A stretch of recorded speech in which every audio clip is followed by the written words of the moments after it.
Hello दोस्तों, स्वागत है आपका सोशियोलॉजी क्लासेस के हमारे यूट्यूब चैनल पे। जैसा कि आप सभी जानते हैं कि यूजीसी नेट जून 2023 के लिए इस सेशन चल रहे हैं। इन सेशन में हम थिंकर्स को डिटेल में पढ़ेंगे। और इससे पहले एक ज़रूरी सूचना, अगर अभी तक आपने हमारा टेलीग्राम चैनल नहीं ज्वाइन किया है तो ज्वाइन कर सकते हैं, जहां पे आपको डेली लाइव क्विज 9 AM और 9 PM पर प्रोवाइड करवाया जाता है, जो आपकी प्रिपरेशन को और बेहतर बनाता है। इससे पहले के सेशन में हमने दुर्खीम की आत्महत्या के कॉन्सेप्ट को पढ़ चुके हैं। आज हम देखेंगे कुछ आलोचक थे जिन्होंने उनके आत्महत्या के सिद्धांत की आलोचना की है, तो वह कौन से हैं, तो आइए देखते हैं। दुर्खीम ने अपने सिद्धांत को व्यवस्थित ढंग से प्रस्तुत करने का प्रयास किया है, परंतु इसकी कई आलोचनाएं हुई हैं। आलोचकों के अनुसार दुर्खीम ने आत्महत्या को इच्छित क्रिया स्वीकार नहीं किया है। तो दुर्खीम ने कहा है कि समाज के द्वारा बाधित किया जाता है, अर्थात व्यक्ति की इच्छा के खिलाफ अपनी जाकर आत्महत्या करता है, जबकि अनेक समाज मनोवैज्ञानिकों का मानना है कि बिना इच्छा के दूसरों की हत्या तो की जा सकती है, पर आत्महत्या नहीं की जाती है। अर्थात दूसरे समाजशास्त्री इनकी आलोचना करते हुए कहते हैं कि आत्महत्या में इच्छा भी एक महत्वपूर्ण फैक्ट होता है। इस तरह आत्महत्या में इच्छा की भूमिका को स्वीकार नहीं करना दुर्खीम के सिद्धांत की कमजोरी मानी गई है। आगे सोरोकिन कहते हैं कि दुर्खीम ने सामाजिक तथ्य को ही आत्महत्या का कारण माना है, जो कि एकलवादी व्याख्या है। ऐसा इसलिए कि दुर्खीम सामाजिक तथ्य को काफ़ी संकुचित अर्थ में प्रयुक्त करते हैं। द्वितीय, तो इन्होंने कहा कि जो है सामाजिक फैक्टर को इन्होंने आत्महत्या का कारण माना है, और वही जो है इन्होंने सामाजिक तथ्य को काफ़ी संकुचित मान लिया है। दूसरी बात यह है कि आत्महत्या में इन्होंने सामाजिक तथ्यों के अलावा अन्य जैसे मनोवैज्ञानिक और भौगोलिक आदि की उपेक्षा की है, जो कि उचित नहीं है। इन्होंने प्रारंभिक रूप में मनोवैज्ञानिक या जो भी प्रारंभिक अवधारणाएं हैं उनका खंडन करके केवल और केवल कहा है कि जो आत्महत्या है उसका प्रमुख कारण समाज होता है, या समाज के दबाव के कारण व्यक्ति आत्महत्या करता है। बोगार्ट्स का कहना है कि दुर्खीम ने सामाजिक तथ्य की इतनी वकालत की है कि उनके विश्लेषण में अन्य तथ्यों के लिए कोई जगह नहीं है। इन्होंने कहा कि सामाजिक तथ्यों पर एकात्मकता अर्थात एकांकी होकर इन्होंने केवल सामाजिक तथ्य पर ही विश्लेषण किया है, अन्य तथ्यों की अवहेलना इन्होंने की है। दुर्खीम का यह सिद्धांत मौलिक कल्पना नहीं है, क्योंकि सोरोकिन एवं अन्य विद्वानों का कहना है कि दुर्खीम से पहले डी रॉबर्ट्स इसकी चर्चा कर चुके हैं, परंतु दुर्खीम का यह योगदान कि उन्होंने इस सिद्धांत को वैज्ञानिक बनाने के हर संभव प्रयास किए हैं। तो दुर्खीम जो है आत्महत्या की एक वैज्ञानिक ढंग से अध्ययन करने का प्रयास किया था। निष्कर्ष स्वरूप यह कहा जा सकता है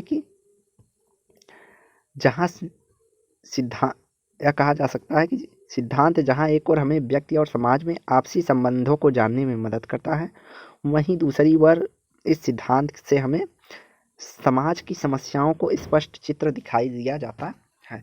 तो अन्य लोग यह मानते हैं कि जो है दुर्खीम जो समाज की समस्याएं हैं जिनके कारण व्यक्ति आत्महत्या कर रहे हैं, उस पर प्रकाश डालने का प्रयास दुर्खीम करते हैं। अगला फैक्ट है, अवधारणा है इनकी धर्म और समाज। धर्म एवं समाज के बारे में दुर्खीम के क्या विचार थे, आइए देखते हैं।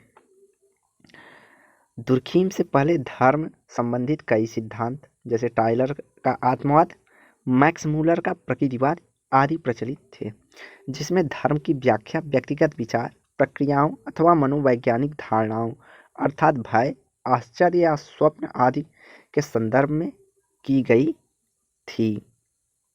तो दुर्खीम से पहले जो भी अवधारणाएं थी वह मनोवैज्ञानिक थी, या तो व्यक्तिगत विचारों पर आधारित धर्म का सिद्धांत था।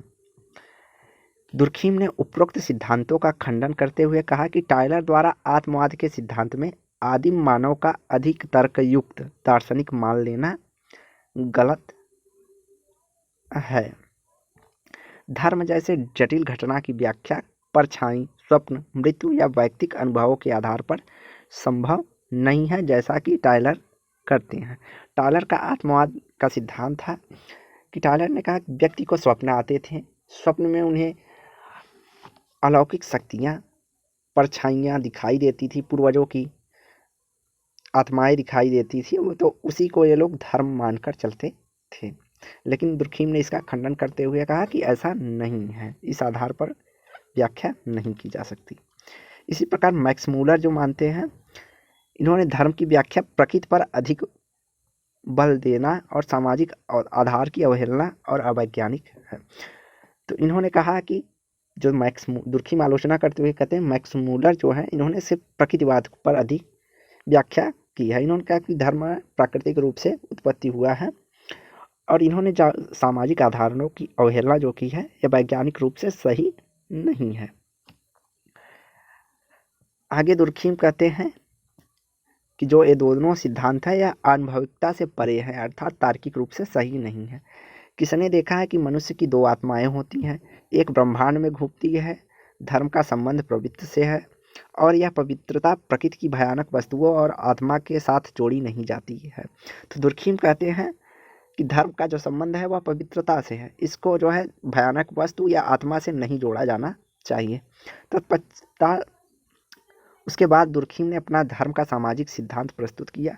यह स्थापित किया कि प्रत्येक धर्म का वास्तविक आधार समाज होता है। तो इन्होंने कहा कि प्रत्येक धर्म का वास्तविक आधार जो है समाज होता है, मोस्ट इम्पॉर्टेंट पॉइंट है।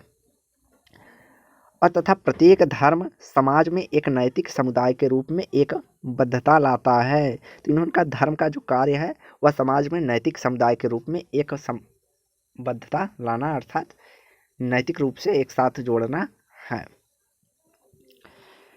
धर्म के कारण तुर्खीम के अनुसार दुनिया के प्रत्येक समाज सभी वस्तुओं के दो भागों में विभक्त किया जा सकता है। तो इन्होंने जो है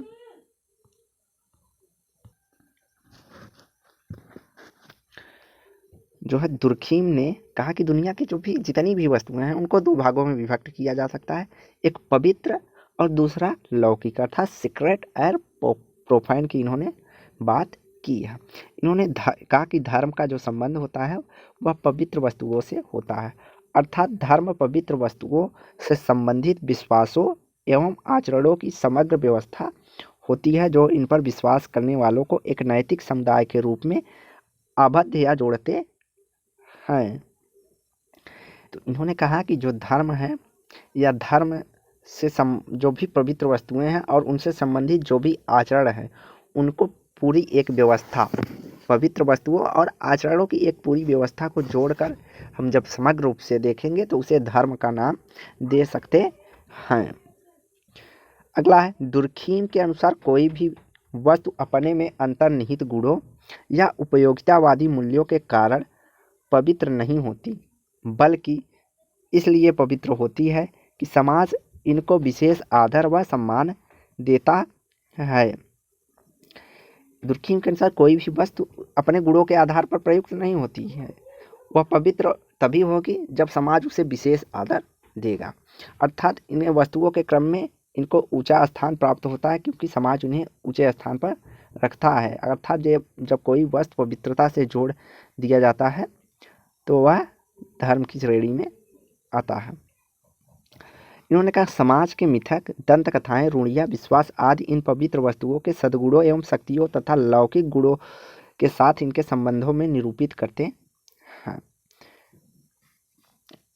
इसके विपरीत वे वस्तुएं पवित्र नहीं हैं जो लौकिक हैं। इन्होंने कहा कि जब कोई वस्तु है वह पवित्र वस्तु के सद्गुण और शक्तियों के माध्यम से निरूपित किया जाता है, अर्थात समाज के मिथक, दंत कथाएं, रूढ़ियाँ और विश्वास आदि के माध्यम से उसे पवित्रता से जोड़ा जाता है। अर्थात वे वस्तुएं जिनका उपयोग समाज में उपयोगितावादी लक्षणों या आर्थिक लाभ या हानि की दृष्टि से देखता है वे लौकिक हैं। उदाहरण के रूप में जब हिंदू समाज में कागज या पूजा के फूल को पवित्र माना जाता है, यदि वह उससे व्यक्ति का पैर छू जाता है तो उसको प्रणाम करके क्षमा याचना की जाती है। इन्होंने कहा अगर कोई कागज जिस पर फोटो हो गई मान लीजिए या कोई फूल है उनको अगर पैर से छू जाता है तो अगर वह पूजा स्थल पे है, पूजा के विश्वास के रूप में देखा जाएगा, तो वह उसे प्रणाम करेंगे और क्षमा याचना करते हैं। लेकिन वही कागज या फूल जब बाजार में क्रय और विक्रय के लिए उपलब्ध होता है तो उसका कोई मूल्य नहीं होता, अर्थात वह लौकिक रूप में देखा जाता है, अर्थात उसे पवित्रता के रूप में नहीं देखा जाता, उसे इधर उधर फेंका हुआ, उस पर चढ़ जाते हैं या कुछ अन्य रूप में प्रयोग किया जाता है। तो यहाँ स्पष्ट यह होता है किसी वस्तु में अंतर्भूत ऐसे तत्व या गुण नहीं होते जो किसी वस्तु को पवित्र या लौकिक बनाते हैं। तो इन्होंने क्या, किसी वस्तु के गुणों के आधार पर पवित्र या अपवित्र नहीं माना जा सकता है, बल्कि समाज द्वारा उस वस्तु को देखने का क्या दृष्टिकोण है, अर्थात क्या विश्वास है, वह उस वस्तु को पवित्र और लौकिक की श्रेणी में डाल देता है।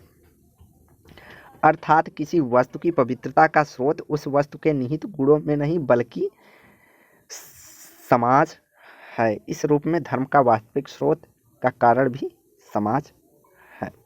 इसको हम स्पष्ट रूप से इस संदर्भ में समझ लेते हैं। जैसे किसी ईश्वर की फोटो या ईश्वर से संबंधित कोई वस्तु जब मार्केट या दुकान में होती है तो वह उतनी पवित्र या उस हिसाब से नहीं देखा जाती, उसे जिस तरह हाथ पैर लात से छू जाता है तो व्यक्ति उसे वो नहीं करता।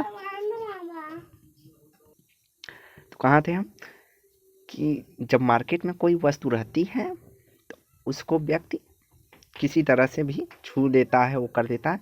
लेकिन वही वस्तु किसी मंदिर या किसी समाज में उस दृष्टि विचारधारा से विश्वास से देखना जाए, कोई आपको मंदिर में वही फोटो लाकर रख देंगे तो वह उस व्यक्ति को बिना नहाए धोए उस व्यक्ति को पवित्र मानते हैं, इसलिए बिना नहाए धोए अच्छे से जाकर उस वस्तु की पूजा करते हैं। लेकिन वही दुकान में होता है तो व्यक्ति किसी भी प्रकार से उसे छू देता है, जो भी मन करता है इधर उधर फेंक देता है, उस हिसाब से देखा जाता है। तो इन्होंने कहा कि समाज का दृष्टिकोण क्या है किसी वस्तु को देखने में, वह उस वस्तु को पवित्र या लौकिक बनाती है। अपने उपरोक्त विचारों की पुष्टि हेतु दुर्खीम ने जनजातीय समाज में प्रचलित टोटमवाद को संदर्भित किया है। दुर्खीम के अनुसार ऑस्ट्रेलिया की अरुंटा जनजाति के कई गोत्रों में विभक्त हैं और प्रत्येक गोत्र का एक टोटम होता है। वह टोटम कोई पशु, पक्षी, पेड़ या निर्जीव वस्तु भी हो सकता है। तो दुर्खीम ने ऑस्ट्रेलिया की अरुंटा जनजाति का अध्ययन किया तो अरुंटा में कई अलग अलग गोत्र पाए जाते थे और प्रत्येक गोत्र का जो है अलग अलग टोटम होता था और वह टोटम का रूप पशु, पक्षी, पेड़, निर्जीव कोई भी वस्तु हो सकता था। इस टोटम के साथ उस गोत्र के कई सदस्य अपनी उत्पत्ति जोड़ते थे कि उन्हें अपने पूर्वजों के रूप में देखते या मानते थे, उससे भावनात्मक संबंधों का अनुभव करते थे और उसके लिए विशेष सम्मान या श्रद्धा प्रदान करते थे। किसी गोत्र के सदस्य अपने टोटम के वास्तविक, जैसे कबूतर, गिद्ध किसी का टोटम है तो वह उसका भी जो है पूजा या प्रतीक उसको भी सम्मान या आदर देते थे। तो इसे वे लोग क्या कहते थे, चुरिया। क्या कहते थे, गोत्र को या प्रतीकात्मक वस्तु को क्या कहते थे, चुरिया, कि वह उनका रूप है। दोनों रूपों को पवित्र मानते थे, अर्थात उनको हानि नहीं पहुंचाते हैं, और जैसा कि आज भी हमारे धर्मों में विश्वास के रूप में देखा जाता है। इसमें निहित लौकिक शक्ति की मान्यताओं के कारण इनको अपना रक्षक मानते हैं। इसको हम अपने हिंदू समाज से जोड़कर उदाहरण के रूप में देखते हैं। जैसे नजरिया देखिए कि समाज का क्या होता है। कुछ लोगों का मानना है सर्प को लेकर, कुछ लोग सर्प को सम्मान, आदर, भाव अर्थात शिव जी का प्रतीक रूप मानकर उसका सम्मान करते हैं या पूजा करते हैं। वहीं कुछ लोगों का नजरिया होता है तो सर्प को बाजार में विष के लिए, उसके दांतों के लिए, आदि के लिए व्यापार के रूप में देखते हैं। तो यह नजरिए के ऊपर डिपेंड है कि वह समाज उस व्यक्ति को किस नजरिए या दृष्टिकोण से देखता है कि वह पवित्र है या लौकिक है। यहाँ पहले नजरिए में आप देख रहे हैं तो इसे सर्प को पवित्र माना जाता है, अर्थात शिव का रूप माना जाता है, और दूसरा दृष्टिकोण के रूप में देखेंगे तो वैसे हम लौकिक रूप में देखेंगे क्योंकि यह इसे उपभोग या व्यापार की वस्तु के रूप में देखा जाता है।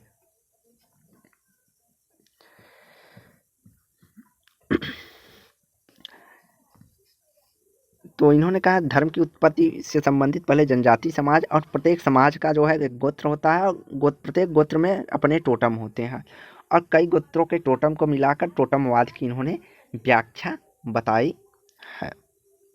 दुर्खीम का तर्क है कि टोटम में अंतर्भूत गुण या अलौकिक शक्ति नहीं होती है। इन्होंने कहा कोई इसमें गुण या शक्ति नहीं होती है। यदि ऐसा होता तो एक गोत्र के सदस्य दूसरे गोत्र के टोटम को नुकसान पहुंचाने या मारकर खाने का साहस नहीं करते।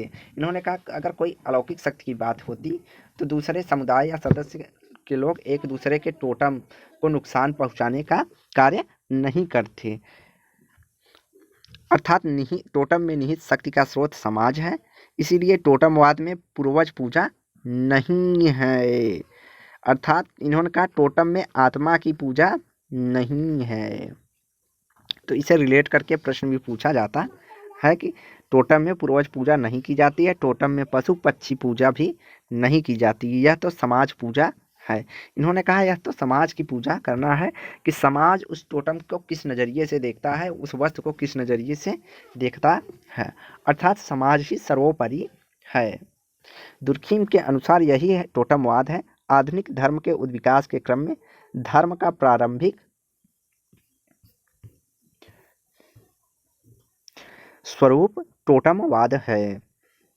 इस तरह दुर्खीम ने धर्म को पवित्र वस्तुओं से संबद्ध करके तथा पवित्रता का स्रोत समाज को बताकर यह स्थापित किया कि धर्म जो है सामूहिक चेतना अथवा समाज की अभिव्यक्ति और धार्मिक पूजा की सच्ची वस्तु समाज की पूजा करना है। तो यह मोस्ट इम्पॉर्टेंट पॉइंट है कि इन्होंने क्या बताया है कि जो पवित्र वस्तुओं से संबंध करके इन्होंने पवित्रता का स्रोत समाज को बताया है, और यह स्थापित किया कि धर्म सामूहिक चेतना अथवा समाज की अभिव्यक्ति है या विचार है। धार्मिक पूजा की सच्ची वस्तु समाज की पूजा करना होता है। अगला इन्होंने धर्म के प्रकारों की चर्चा की है। तो धर्म के क्या क्या प्रकार हैं? दुर्खीम ने धर्म के कारणों को स्पष्ट करके धर्म की प्रकारवादी व्याख्या प्रस्तुत की है। इन्हें प्रकारवाद के पिता के रूप में भी जाना जाता है।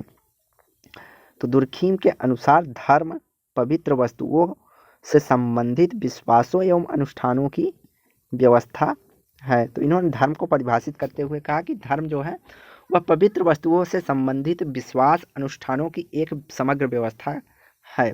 जब किसी समुदाय के लोग किसी अनुष्ठान को संपन्न करते हैं या उत्सव मनाते हैं, जैसे भारत में होली छठ का त्यौहार, तो उसमें सामूहिक भाईचारा एकता की भावना विकसित होती है। तो इन्होंने कहा जो धर्म का पहला कार्य है वह समाज में एकता सामूहिकता लाना या भाईचारा लाना है। दूसरा, धार्मिक अनुष्ठान विश्वास या अनुष्ठान से जुड़े कुछ विशिष्ट नियम या आदर्श समाज को दिशा देते हैं। कुछ नियम होते हैं समाज को दिशा प्रदान करते हैं। समाज में कुछ नैतिकता को निर्धारित करके इसे नैतिक समुदाय के रूप में करते हैं। अर्थात धर्म से नैतिकता को जोड़ा जाता है। धर्म के जो क्रियाएं होते हैं नियम होते हैं उनको नैतिक रूप से देखा जाता है। जैसे धार्मिक कार्य करना नैतिक माना गया है तथा अधार्मिक कार्य करना चोरी करना ये सब अनैतिक कार्य माना गया है। दान पुण्य करना नैतिक कार्य माना गया है। चूँकि धर्म सामूहिक चेतना की अभिव्यक्ति है, इसीलिए इसके पीछे निहित समूह की शक्ति सामाजिक नियंत्रक के रूप में कार्य करती है। तो उन्होंने कहा धर्म एक सामूहिक चेतना का प्रतीक है और जो समूह होता है वह अपने समूह के नियंत्रण के रूप में धर्म का प्रयोग करता है। धर्म द्वारा उत्पन्न विचार की प्रक्रिया लोगों को उनकी परिस्थितियों के अनुरूप ढालने और जीने में मदद करती है। जैसे आप कल्पना कीजिए कि हिंदू धर्म में कुछ धार्मिक नियम ना होते तो समाज में जैसे पाप पुण्य पुनर्जन्म और कर्म का सिद्धांत न होता तो व्यक्ति कितना ज़्यादा अनैतिक कार्य करता, समाज का उस पर नियंत्रण नहीं होता, वो जो मन करता वो करता, तो समाज में जो है इससे दुर्भावना और अराजकता व्याप्त हो जाती जिससे समूह का नियंत्रण नहीं होता। लेकिन धर्म जो है समूह पर नियंत्रण करता है इस तरह से भय दिलाकर या अन्य कारकों को लेकर जो है नियंत्रण करता है। धार्मिक आचरण करने वाले व्यक्ति में संसार का सामना करने की शक्ति दृढ़ होती है। दुर्खिम की धर्म के सिद्धांत को लेकर आलोचनाएं भी हुई हैं। तो दुर्खिम के संबंधी उपरोक्त विचारों की कई आलोचनाएं की गई हैं। आलोचकों के अनुसार दुर्खिम ने केवल ऑस्ट्रेलिया के अरुंटा जनजाति के अध्ययन के आधार पर धर्म के बारे में एक सामान्य सिद्धांत प्रस्तुत कर दिया है जो पद्धति शास्त्रीय दृष्टिकोण से सही नहीं है। तो दुर्खिम ने केवल अरुंटा जनजाति के पे अध्ययन करके जो है धर्म का सिद्धांत प्रतिपादित कर दिया है और इसे सार्वभौमिक रूप से लागू करने का प्रयास किया है जो कि एक वैज्ञानिक दृष्टिकोण से सही नहीं है। अर्थात किसी छोटे से क्षेत्र पर अध्ययन करके उसे सार्वभौमिक रूप से लागू नहीं किया जा सकता। इवांस पिचार्ड ने बताया कि दुर्खिम ने धर्म को स्पष्ट करने के लिए धर्म को पवित्र और लौकिक के आधार पर भेद किया है जो तर्कसंगत नहीं है, क्योंकि हो सकता है कि यह भेद आदिम समाज में हो लेकिन आधुनिक समाज में यह भेद करना काफ़ी कठिन है। तो इन्होंने कहा आदिम समाज के आधार पर इन्होंने धर्म की व्याख्या की है, लेकिन आज आधुनिक समाज या उन्नत समाज में इसमें भेद कर पाना काफ़ी कठिन है।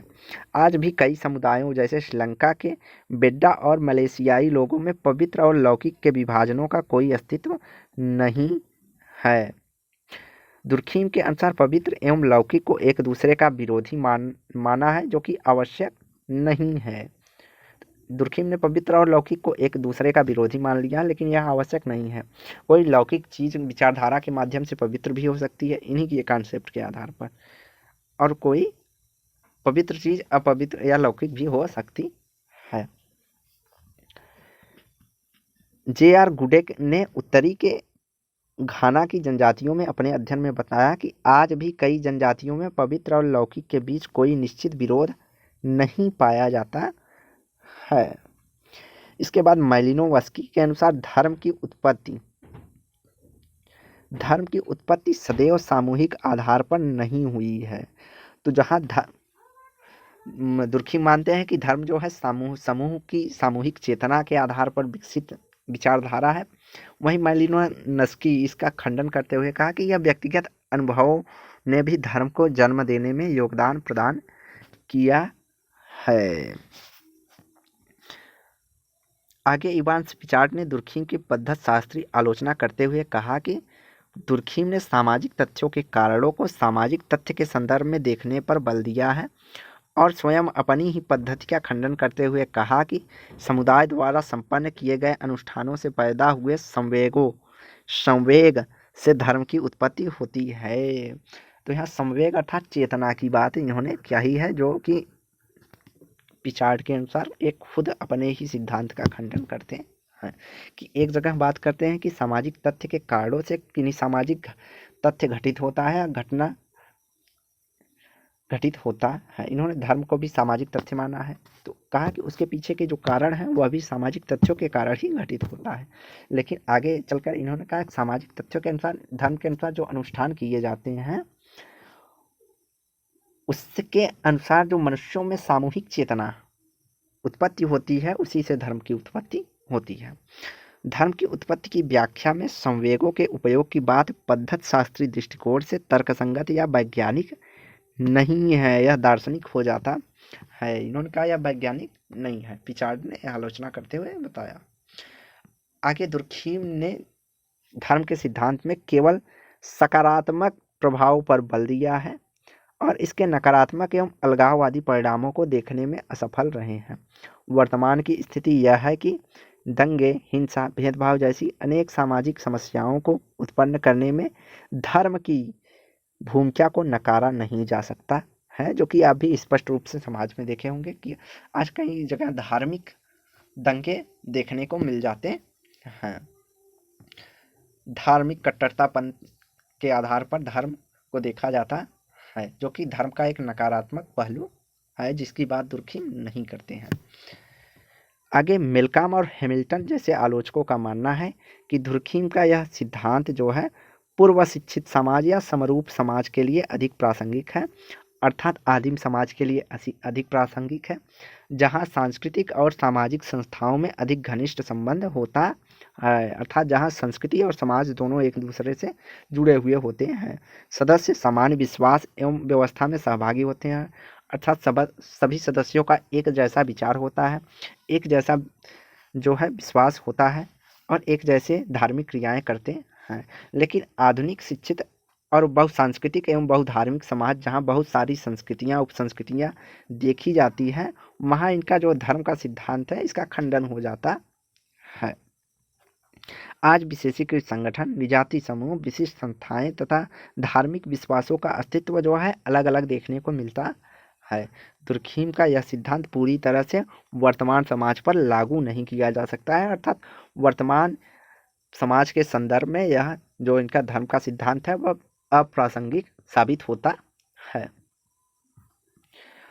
उपरोक्त आलोचनाओं के आधार पर दुर्खीम संबंधी विचार की जो है कमियों का उजागर किया गया है, परंतु फिर भी दुर्खीम के समाज में धर्म की जो व्याख्या की गई है उसे वैज्ञानिक दृष्टिकोण प्रदान करने का इन्होंने समाजशास्त्र में प्रयास किया है और धर्म के अपने अध्ययन में इन्होंने धार्मिक सामूहिक एकता की कमी को उजागर करने का प्रयास सराहनीय है। अर्थात धार्मिक समूहों में एकता या एकता की कमी को उजागर करने का प्रयास किया है। दुर्खीम ने प्रारंभ में ही समाज में नैतिकता बनाए रखने का प्रयास अपने सभी लेखनों में प्रत्यक्ष या परोक्ष रूप से किया है। अर्थात इन्होंने विज्ञान के साथ साथ सामाजिक अभियांत्रिकी के विचार को भी आश्रय दिया है। साथ ही उनकी संस्कृति की संरचना में पवित्रता एवं लौकिकता के विभाजन को परिवर्तित संरचनावाद के विकास से प्रभावित किया है। निष्कर्ष में यह कहा जा सकता है कि धर्म के प्रकारवादी विश्लेषण में धर्म के समाजशास्त्र के लिए महत्वपूर्ण है। जो दुर्खीम का विचार है वह प्रकारवादी विश्लेषण के रूप में धर्म के समाजशास्त्र का एक महत्वपूर्ण भाग है, जिसने यह आधार प्रदान किया ताकि आगे चलकर मालिनोवस्की, इवांस पिचार्ड, रेडक्लिफ ब्राउन ने इन्हें आधार बनाकर अपने धर्म संबंधी अध्ययन किए हैं।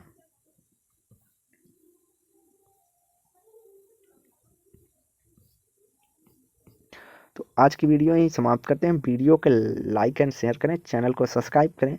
धन्यवाद। अगली वीडियो में हम दुर्खीम के बाद किन किन लोगों ने धर्म के बारे में क्या विचार दिए हैं उसको देखेंगे और दुर्खीम से संबंधित जो है पुस्तकों को हम अगली वीडियो या अगली सेशन में देखेंगे। तो वीडियो को लाइक एंड शेयर करें, चैनल को सब्सक्राइब करें। धन्यवाद।